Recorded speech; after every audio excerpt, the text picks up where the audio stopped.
Hi guys! Welcome to Mama G's channel. Ayan. So, for today's video, again, we're heading to school. For later, si Jacob merong event. Dadalhin natin si Jacob sa public school doon sa plaza kasi opening ng Siglaro District Meet sa Ormoc. So, yeah, meron silang paparade mamaya, guys. So, by itong November na to, District Meet, mga ano, about sports, guys. Si Natalie naman, practice sila mamaya ng ano, ng kanilang cheer dance. Kasi cheer dance yung ano, sinalihan niya. So, yeah. We're now driving going to school. Wow.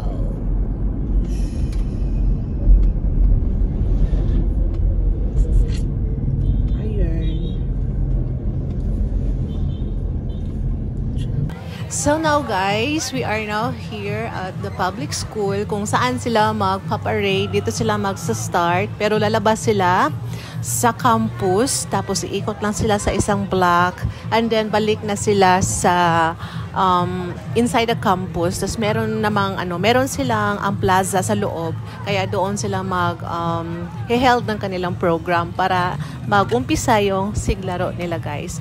And yes, andito ako, talagang sunod-sunuran ako, guys, sa parade. Kita nyo naman kung gaano kainit. Ayan, yung mga teachers yan, yung naka dark blue. And then, ako talaga, guys, hindi ako ready kasi I thought sa loob lang talaga sila ng plaza magpaparade. OMG, kasi hindi ko naman alam, wala akong payong talaga, as in walang pamaypay.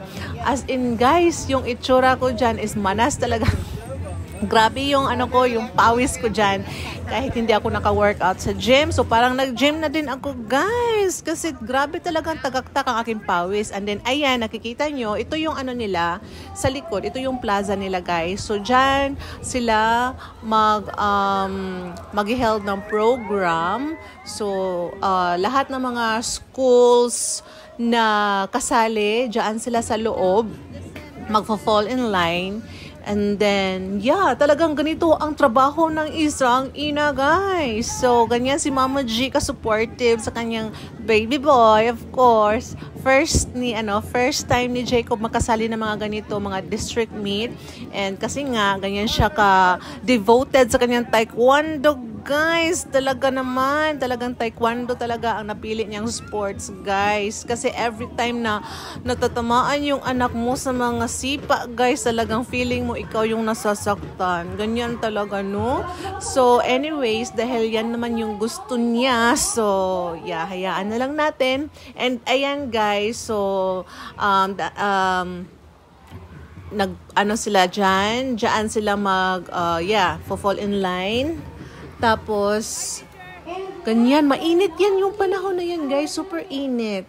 So, nga ako, kasi diba may mga clouds na, nag-pray talaga ako na sana medyo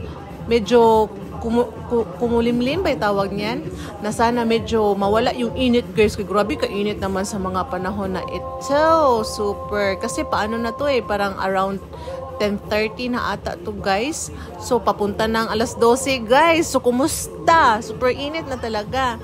So, ayan, yung mga parents is, nandito kami na side, which is hindi kami naiinitan kasi merong bubong, guys.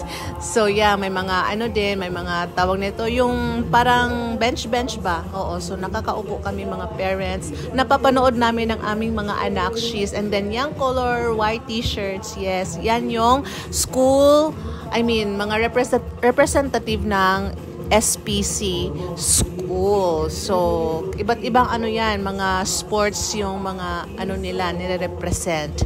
And then, yeah, talagang super talaga, guys. Very nakaka-amaze, nakaka-proud as a parents na merong sinasalihan ang ating mga anak sa sports, And at the same time, dapat kailangan alam natin na healthy din sila. Wag wag basta-basta pinapasali kung meron silang mga karamdaman, guys, kasi syempre hindi sila makaka-focus, diba? And look at that, look at the weather. So medyo kumulimlim siya, guys. So nakinig si Lord talaga sa aking pa-prayer ba na sana kumulimlim konti.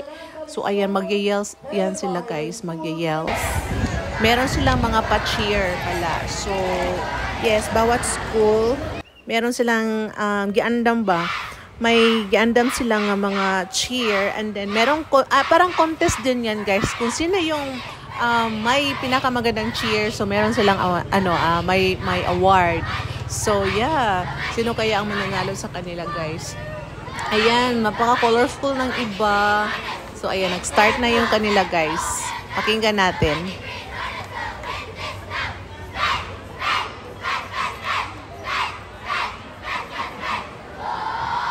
Ka-amaze din, no?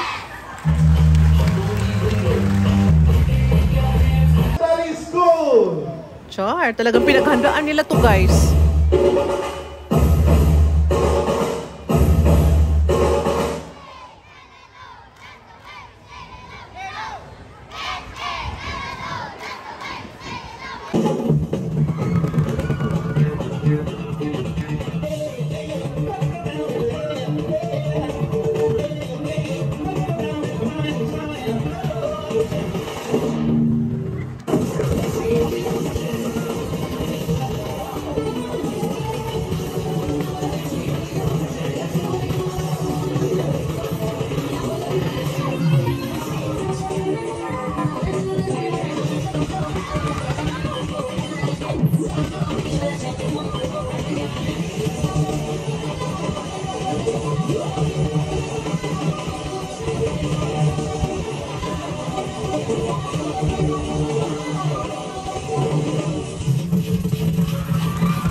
So guys, natapos na ang event ni Jacob. So ngayon, pauwi na tayo. Napagod ko, guys. Super init kanina.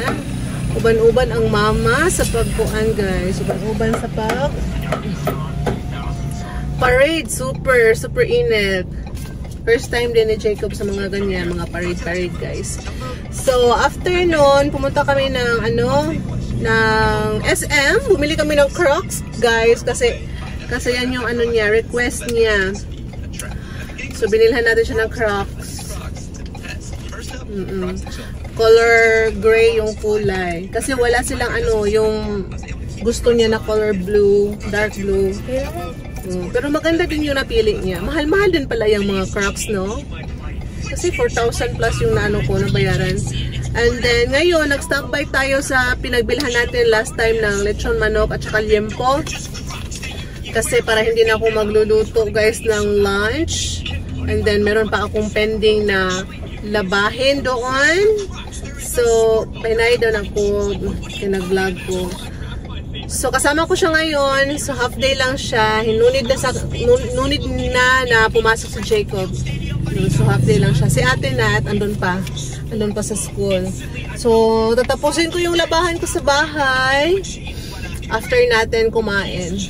Pero magluluto pa ako ng guys, kamote. Kamote yung ipapartner ko sa lechon manok at liempo.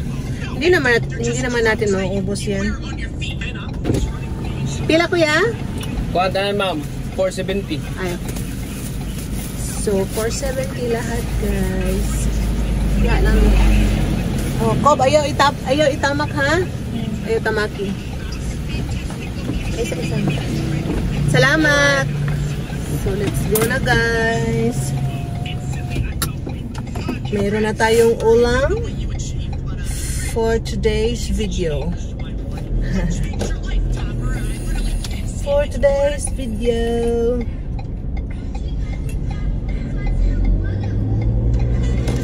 Ayun.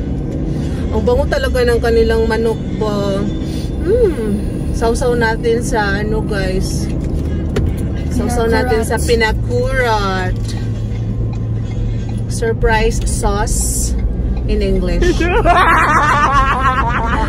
Surprise vinegar. Pinakurat man. 'Di ba ang kurat kay kuan? Surprise! Nakuratan na surprise. So yeah, let's go home na guys. Oy. Okay. 10:38 na. Medyo antok pa nga ako guys. Oy. Naantok pa. Okay. So tara na.